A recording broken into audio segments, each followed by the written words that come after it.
अतिथि का निवेदन है, आप ही मंच पर अपना स्थान ग्रहण करें। मैं निवेदन करूंगा कि सदन के सभी अतिथि, सभी मंचासीन अतिथि कृपया तस्वीरों को बनाएं। लालू जी से भी निवेदन है कि मंच पर आ जाएं।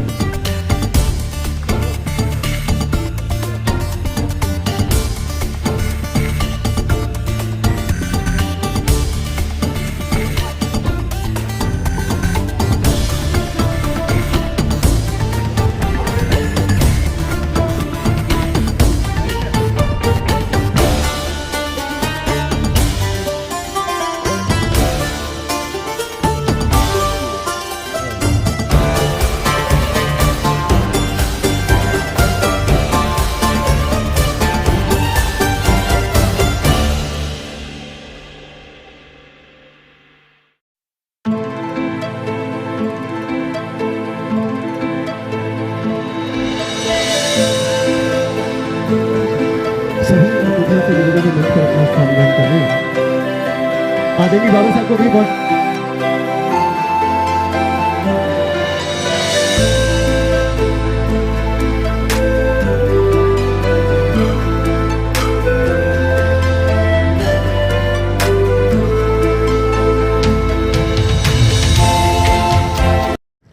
कोई कमरे में बैठ के बैठक हो रही है। भारत माता की। अभी भी मजा नहीं आया। मातृशक्ति ने ज्यादा जोर से बोला कि आप लोगों ने? मातृशक्ति ने देख लेते हैं, एक बार चेक कर लेते हैं। अभी केवल मातृशक्ति बोलेगी, है ना? पुरुष चुप रहेंगे, अगली बार पुरुषशक्ति नहीं बोलेगी। हालांकि ऐसा कम देखने में आता है। केवल मातृशक्ति बोलेगी, भारत माता की। अब केवल पुरुष बोलेंगे, देखना लाज रख लेना। भारत माता की। जज साहब बैठे भैया, वो दो बराबर है, दोनों बराबर बराबर। आइए संतोष जी, भाई साहब बैठिए। आज बूथ संकल्प विजय आगामी विधानसभा चुनाव को देखते हुए संगठन ने तय करा है कि आगामी जो भी कार्यक्रम है, हमारे जो वक्ता हैं वो बताएंगे, रिपीट हो जाएगा। मुझे लगता है 5 मिनट में हमारे बीच हमारे गोपी नेमा जी मुख्य वक्ता जो हैं हमारे बीच आने वाले हैं। 1951 से जनसंघ के रूप में राजनीतिक यात्रा चली थी और आज मोदी जी के रूप में हम यशस्वी प्रधानमंत्री श्री नरेंद्र मोदी जी के रूप में देख रहे हैं। इसके बीच में कई उतार चढ़ाव आए हैं। 2003 के पहले कांग्रेस की सरकार हुआ करती थी। मुझे लगता है कि जिनकी आयु 30 वर्ष के आसपास है उनको तो मालूम भी नहीं कि 2003 का मध्य प्रदेश कैसा हुआ करता था। पता ही नहीं पड़ता था कि सड़क में गड्ढे हैं, गड्ढे में सड़क है, क्योंकि उस समय 2003 के बाद जो विकास कार्य शुरू हुए, भारतीय जनता पार्टी की सरकार बनी है और लगातार जो प्रदेश में सरकार ने जो विकास कार्य किए हैं वो विस्तार से हमारे आने वाले वक्ता बताएंगे। 21 जून 1951 को डॉक्टर श्यामा प्रसाद मुखर्जी जी ने जनसंघ की स्थापना करी थी। हम सभी जानते हैं 6 अप्रैल 1980 को भारतीय जनता पार्टी का निर्माण हुआ, लेकिन ये आधा सत्य है। ऐसा नहीं था कि भारतीय जनता पार्टी 6 अप्रैल 1980 को ही अस्तित्व में आई। 21 जून 1951 को जनसंघ के रूप में रघुमल कन्या आर्य विद्यालय दिल्ली में इसका बीजारोपण हो चुका था। हम सभी को मालूम है 1947 में देश आजाद हुआ।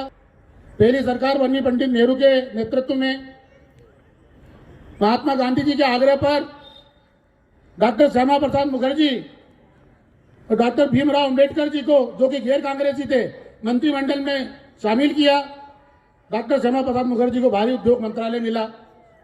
लेकिन जो उनकी नीतियां थी पंडित नेहरू जी की, पूरी बंगाल से शरणार्थियों का जो आने का सिलसिला जारी था, इससे क्षुब्ध होकर डॉक्टर श्यामा प्रसाद मुखर्जी पंडित नेहरू जी के पास गए, उनसे आग्रह किया कि अगर इसी तरह यही सिलसिला चलता रहा तो देश एक बार फिर से गुलाम हो जाएगा, हमारी आर्थिक नीति ध्वस्त हो जाएगी। पंडित नेहरू ने डॉक्टर श्यामा प्रसाद मुखर्जी जी की यह मांग सिरे से नकार दी इससे वो बड़े आहत हुए और मंत्रिमंडल से त्यागपत्र दे दिया। अभी तो हम कोई वार्ड अध्यक्ष, मंडल अध्यक्ष, नगर अध्यक्ष या किसी पद से, पंचायत से कोई त्यागपत्र दे सकता है क्या? और उस समय के सरसंघ चालक, द्वितीय सरसंघ चालक माधव सदाशिव गोलवर जी के पास गए, उनसे अपनी पीड़ा बताई। गुरुजी भी उस समय यह विचार कर रहे थे कि देश में हमारा भी एक राजनीतिक दल होना चाहिए जो संसद में हमारी आवाज बुलंद कर सके। मंत्रणा हुई, चर्चा हुई। गुरुजी की आज्ञा पाकर डॉक्टर श्यामा प्रसाद मुखर्जी से कहा गया कि जाइए आप एक राजनीतिक दल का निर्माण कीजिए। जैसा कि मैंने अभी बताया कि 21 जून 1951 को जनसंघ की स्थापना हुई। अब उस समय तो इतने कार्यकर्ता होते नहीं थे, कार्यकर्ताओं का अभाव था, तो गुरुजी ने संघ के, राष्ट्रीय स्वयंसेवक संघ के 5 प्रचारकों को प्रचारक पद से मुक्त कर और जनसंघ में काम करने के लिए पहुंचाया। उनसे कहा गया कि आप प्रचारक पद से मुक्त किए जाते हैं और जाकर जनसंघ में काम कीजिए। डॉक्टर अशोक भंडारी से कहा गया कि आप संघ के प्रचारक पद से मुक्त किए जाते हैं और डॉक्टर श्यामा प्रसाद मुखर्जी के साथ में जाकर जनसंघ के रूप में काम कीजिए। नानाजी देशमुख से कहा गया कि आप भी प्रचारक पद से मुक्त किए जाते हैं, जनसंघ में जाकर काम कीजिए। पंडित दीनदयाल उपाध्याय जी, पंडित अटल बिहारी वाजपेयी जी, एकनाथ जी रानाड़े, ऐसे 5 संघ के प्रचारक जो थे, प्रचारक पद से मुक्त कर जनसंघ में काम करने के लिए पहुंचा। तो ये जो 1951 से आज तक हमारी यात्रा चली आ रही है, विषय हमारे जो वक्ता आने वाले हैं वो लेने वाले हैं। मुझे लगता है 1975 की काली आधी रात को हिटलर प्रधानमंत्री श्रीमती इंदिरा गांधी ने पूरे देश में आपातकाल लगा दिया। स्टूडेंट को जेलों में ठूस दिया गया, गैर राजनीतिक दल जो कांग्रेस के अलावा जितने राजनीतिक दल थे सबको जेलों में ठूस दिया गया। सभी राजनीतिक दल का आपस में समन्वय, बैठक हुई, एक विचार बना कि अगर ये हिटलर शाही प्रधानमंत्री इंदिरा गांधी से लड़ना है तो हम सारे राजनीतिक दल को एक होना पड़ेगा। जेल में विचार हुआ, हमने अपना जनसंघ जिसका चुनाव चिन्ह दीपक हुआ करता था, एक दल जब बना तो हमने भी जनता पार्टी के नाम से राजनीतिक दल बनाया, हमने अपना दीपक भी बुझा दिया। उस समय जनता पार्टी की सरकार बनी, लेकिन जो असहमति पंडित नेहरू और डॉक्टर श्यामा प्रसाद मुखर्जी के बीच 1947 को बनी थी, वही जनता पार्टी के नेता और जनसंघ के नेताओं के बीच में बनी। हमसे कहा गया, दोहरी सदस्यता का आरोप लगाया गया कि आप जनता पार्टी के भी सदस्य हो और राष्ट्रीय स्वयंसेवक संघ के भी सदस्य हो, या तो आप सरकार में रहना है तो जनता पार्टी के सदस्य रहिए या संघ के सदस्य रहिए।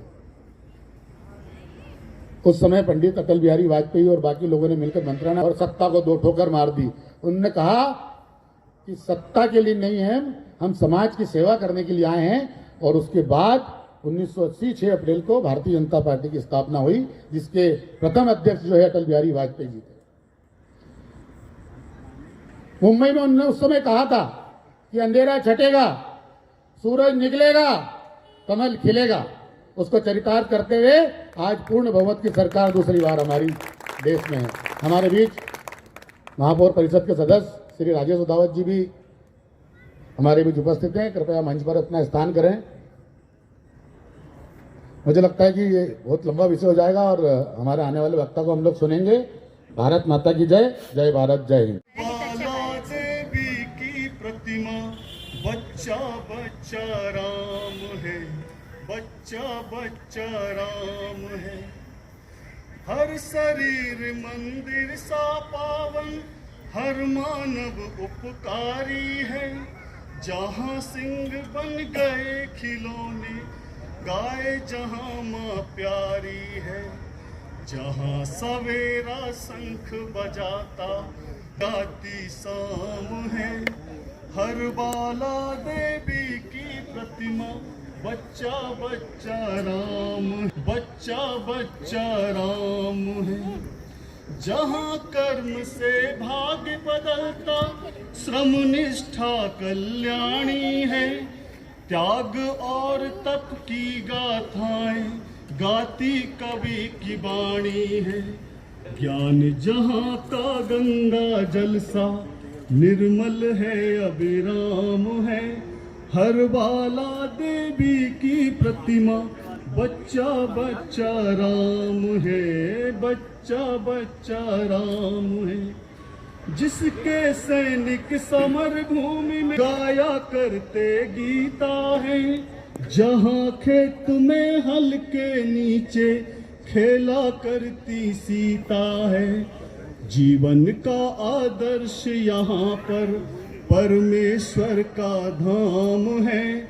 हर बाला देवी की प्रतिमा बच्चा बच्चा राम है, बच्चा बच्चा राम है। जय हिंद।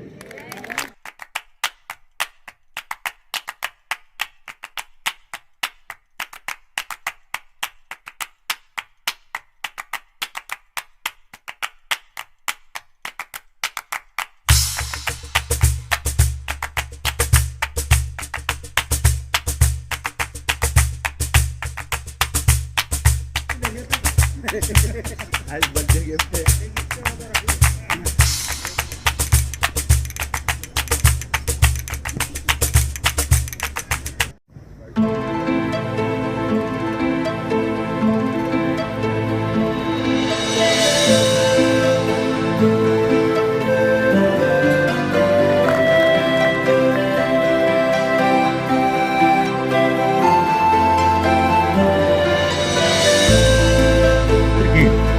तो बहुत ही जागरूक व्यक्तियों का, कार्यकर्ताओं का सर्वोदन जय सिंह ठाकुर जो कि युवा मोर्चा के अध्यक्ष भी हैं, हमारे बीच मौजूद है।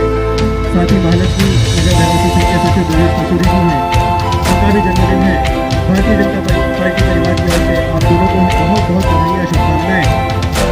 शक्ति उधर मैदान में नजर आ रही है। आप सभी से भी निवेदन है कि कृपया अपना स्थान ग्रहण कर लें।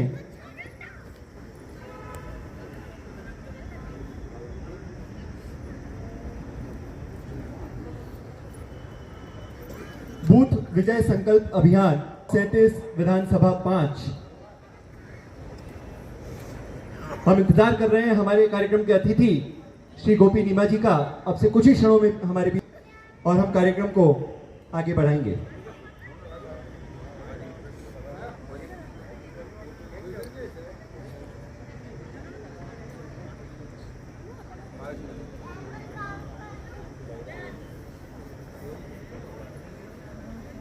हम सभी विधानसभा 5 के कार्यकर्ता, वार्ड 37 के कार्यकर्ता, आज इस खेलकूद का आयोजन हम सभी के लिए जो किया गया है उसका आनंद लेते हुए साथ ही हम सभी यहां पर भोजन भी ग्रहण करेंगे।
अलग अलग है ना, कोई दिक्कत नहीं।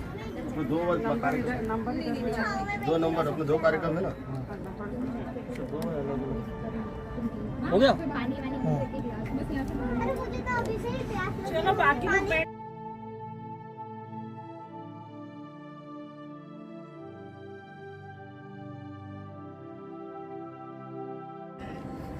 गौरव जी, वीर सिंह जी,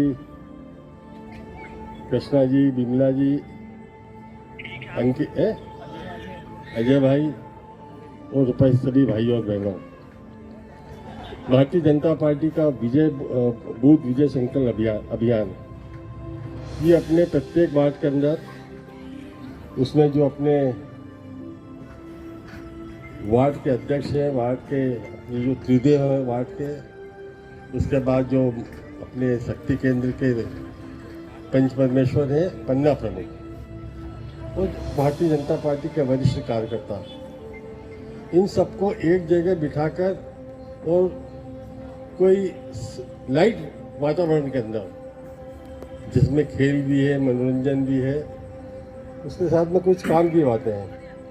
उसमें भारतीय जनता पार्टी का इतिहास भी के बारे में भाई गोपकृष्ण जी आपको बताएंगे।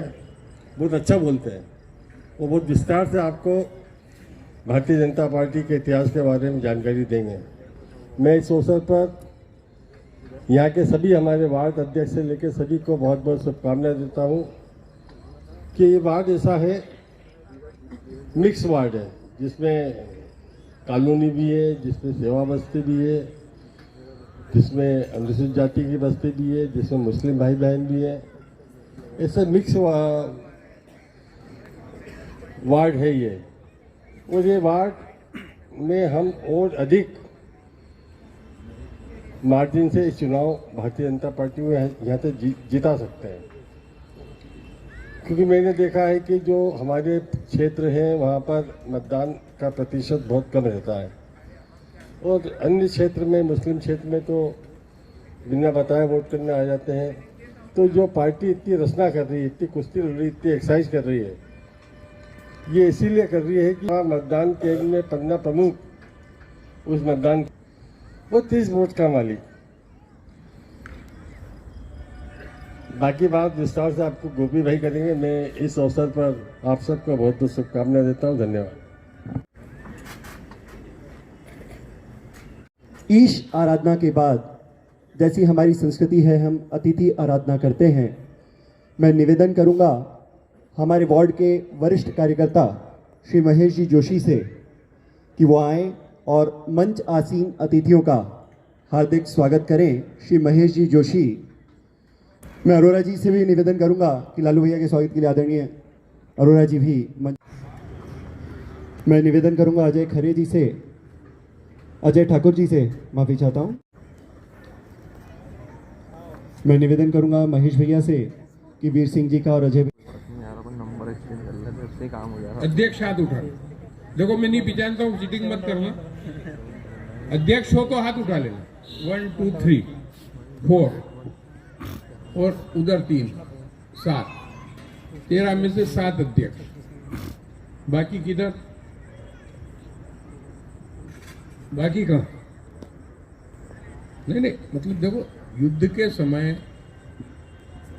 3 टांग का घोड़ा या बीमार सिपाही लड़ नहीं सकता, और हम युद्ध के दरवाजे पे खड़े हैं। इसलिए ये पूछताछ कर रहा हूं मैं आपसे। बाकी 5 कहाँ हैं? 7, 13 में से 7 आए तो 6 गायब। ठीक, अब जो 7 अध्यक्ष हैं उसमें से देखो, भरा पूरे वाली बात नहीं, कोई भी एक अध्यक्ष इधर से आपने कहीं हाथ उठाया तो भैया एक खड़े हो जाओ। कहाँ का बूथ है अपना?